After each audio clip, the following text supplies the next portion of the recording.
Halo teman-teman, selamat datang di video yang ke-13. Masih bersama kami untuk mendalami tema dalam rangka mempersiapkan diri kita untuk menerima sakramen Krisma. Dalam video kali ini, kami mempersiapkan tema menyadari dan meningkatkan rasa tanggung jawab terhadap kehidupan menggereja. Teman-teman semua, saya yakin bahwa di dalam kehidupan kita sehari-hari, atau terutama di dalam keluarga kita semua diberi tanggung jawab. Tanggung jawab, sesederhana apapun tanggung jawab itu, kita diberi tanggung jawab. Demikian pula di dalam kehidupan menggereja, kita diajak untuk menyadari dan meningkatkan lagi rasa tanggung jawab kita di dalam kehidupan menggereja. Dalam video ini yang akan kita simak, yang akan kita pelajari, ada beberapa tahap yang akan kita siapkan. Yang pertama, sharing pengalaman. Yang kedua, sharing kitab suci. Dan yang ketiga, penerapan. Oleh karena itu, saudara dan saudari, sebelum kita melanjutkan video kali ini, saya mengajak kita semua untuk mempersiapkan diri untuk memulai dengan doa. Marilah kita berdoa. Dalam nama Bapa dan Putra dan Roh Kudus, amin. Allah Bapa yang Maha Pengasih dan Penyayang, kami bersyukur dan berterima kasih kepadamu karena atas rahmat dan cinta kasih-Mu kami semua diberi tanggung jawab dalam hal-hal yang kecil, dan kami pun menyadari bahwa sebagai anggota gereja yang kami yakini sebagai gereja-Mu, kami diberi tanggung jawab.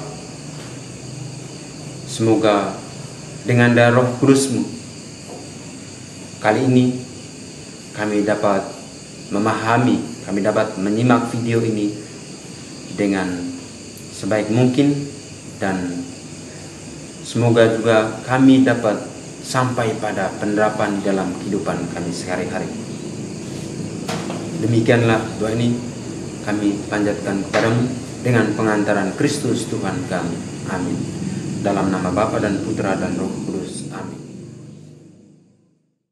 Pada kesempatan ini saya hendak membagikan pengalaman untuk membantu kita untuk memahami bagaimana tanggung jawab terhadap gereja itu. Maka saya menggunakan sebuah cerita ini untuk membantu kita untuk masuk memahami tema ini.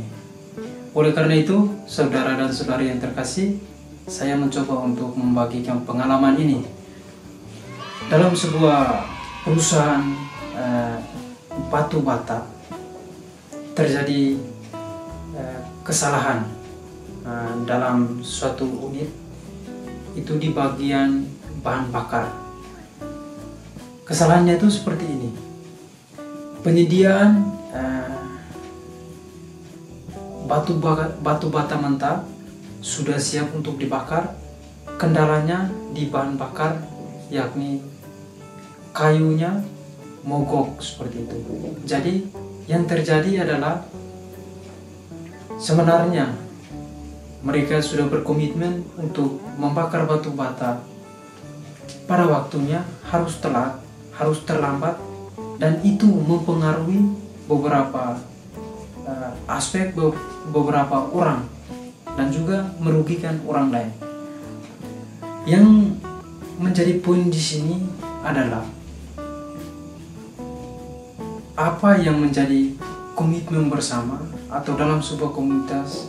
Kalau dihancurkan atau salah satu pihak menghancurkan, maka akan berpengaruh, memiliki dampak yang besar atau pengaruhnya terhadap beberapa orang atau beberapa kelompok. Maka teman-teman, bagaimana kita memahaminya, kita akan melihat dalam pembahasan-pembahasan selanjutnya oleh teman-teman tentang bagaimana tanggung jawab terhadap gereja. Tanggung jawab gereja ini melalui perumpamaan ini mencoba untuk membantu kita memahami bagaimana kita mulai dari hal-hal kecil itu dan kita mengimplikasikannya dalam hal-hal besar seperti ini, misalkan seperti gereja. Oleh karena itu, teman-teman, Krismawan Krismawati, Bapak Ibu, Saudara dan Saudari, mari kita persiapkan diri kita untuk menyaksikan pembahasan dari teman-teman selanjutnya. Saudara-saudariku yang terkasih dalam Kristus, marilah kita mendengarkan bacaan yang akan membantu kita untuk mendalami video kita yang ke-13 ini. Bacaan kita untuk pertemuan kali ini diambil dari surat Rasul Paulus yang pertama kepada jemaat di Tesalonika, bab 5 ayat 12 sampai 21. Nasihat-nasihat. Kami minta kepadamu, saudara-saudara, supaya kamu menghormati mereka yang bekerja keras di antara kamu, yang memimpin kamu dalam Tuhan, yang menegur kamu, dan supaya kamu sungguh-sungguh menjunjung mereka dalam kasih karena pekerjaan mereka. Hiduplah selalu dalam damai seorang dengan yang lain. Kami juga menasihati kamu, saudara-saudara, tegurlah mereka yang hidup dengan tidak tertib, hiburlah mereka yang tawar hati, belalah mereka yang lemah, sabarlah terhadap semua orang. Perhatikanlah supaya jangan ada orang yang membalas jahat dengan yang jahat, tetapi usahakanlah senantiasa yang baik terhadap kamu masing-masing dan terhadap semua orang. Bersukacitalah senantiasa, tetaplah berdoa, mengucap syukurlah dalam segala hal, sebab itulah yang dikehendaki Allah di dalam Kristus Yesus bagi kamu. Janganlah padamkan roh dan janganlah anggap rendah nubuat-nubuat. Ujilah segala sesuatu dan peganglah yang baik. Jauhkanlah dirimu dari segala jenis kejahatan.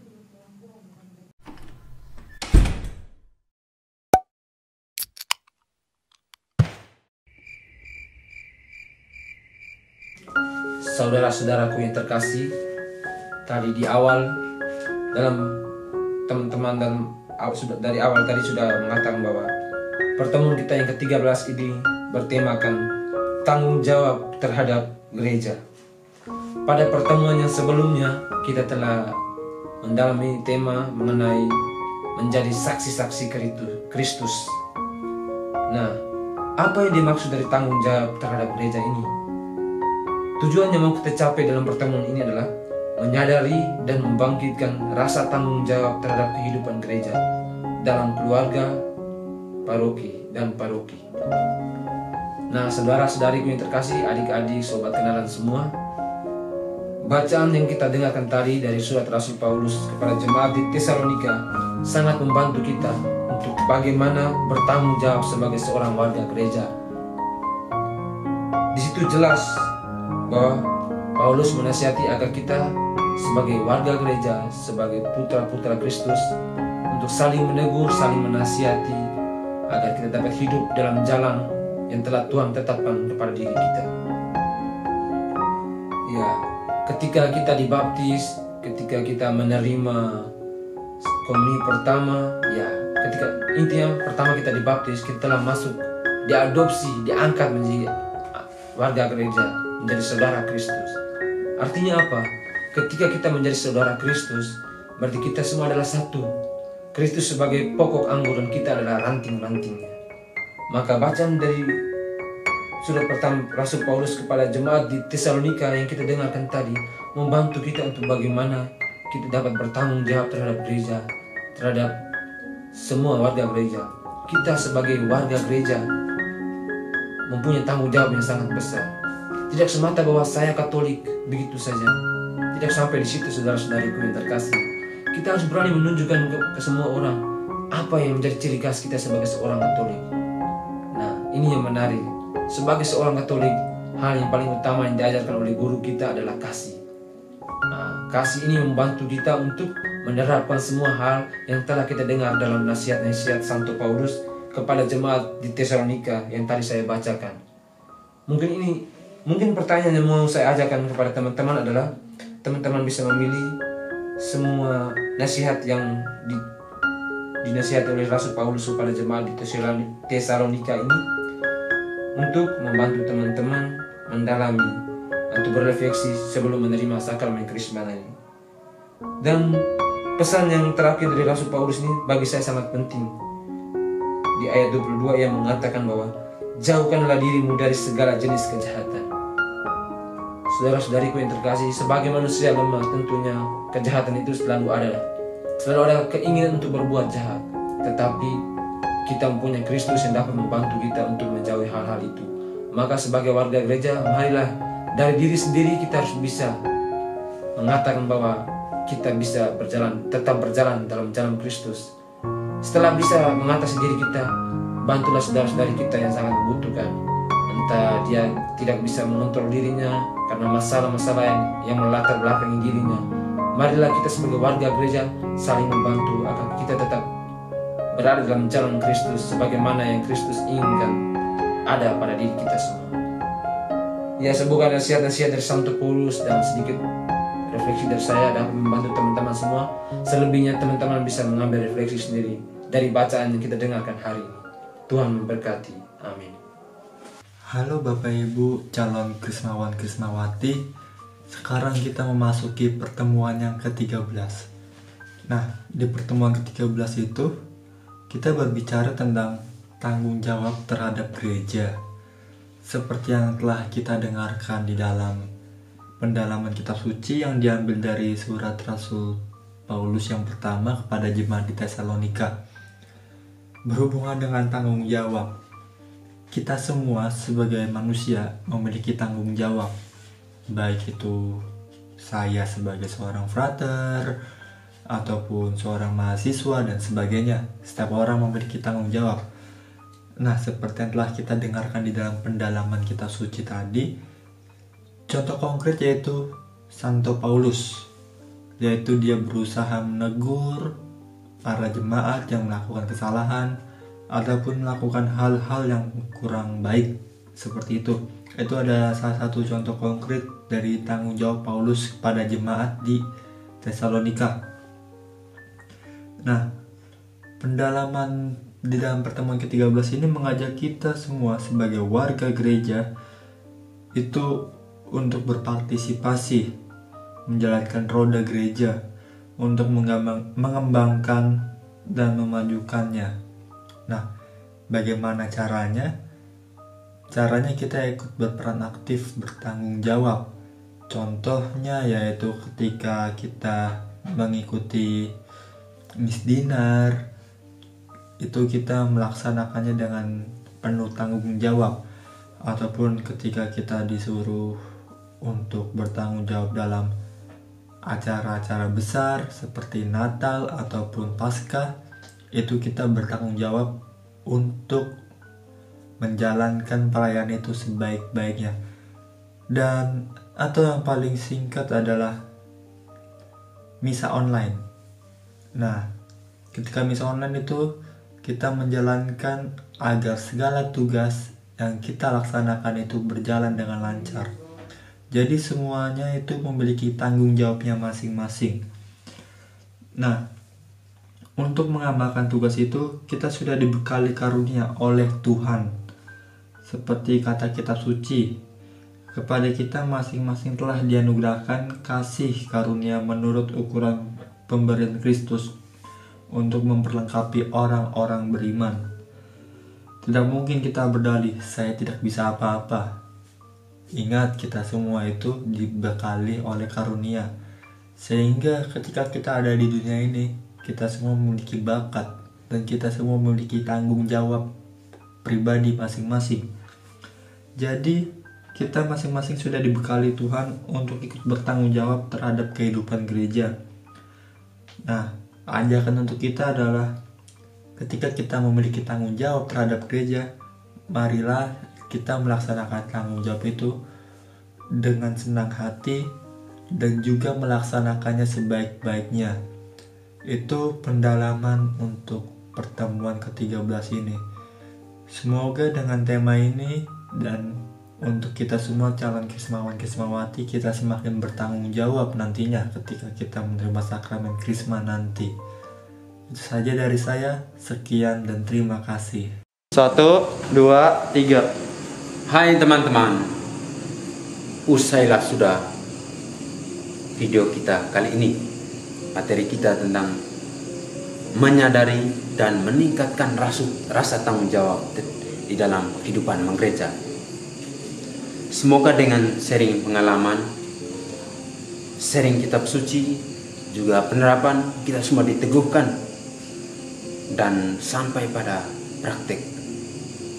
Mungkin setelah ini kita mulai memikirkan, mempersiapkan diri kita, bertanya di dalam diri kita, apa sih yang bisa saya buat untuk gereja? Apakah saya bisa mengambil bagian dalam kehidupan gereja, di dalam lingkungan kita atau di masyarakat? Teman-teman semua, kami ingin berterima kasih kepada teman-teman untuk kesetiaan dalam video kali ini.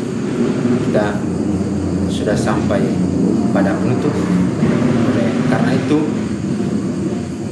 saya mengajak kita semua untuk menutup acara kita dengan doa. Dalam nama Bapa dan Putra dan Roh Kudus, amin. Allah Bapa yang Maha Pengasih dan Penyayang, kami bersyukur dan berterima kasih kepadamu karena atas rahmat dan cinta kasih-Mu kami diberi kesempatan untuk mendalami tema menyadari dan meningkatkan rasa tanggung jawab di dalam kehidupan menggereja. Kami mohon utuslah Roh Kudus-Mu agar kami senantiasa diingatkan dan kami mampu mempraktekannya di dalam kehidupan kami sehari-hari. Demikianlah doa ini kami panjatkan kepadamu dengan pengantaran Kristus Tuhan kami. Amin. Dalam nama Bapa dan Putra dan Roh Kudus. Amin.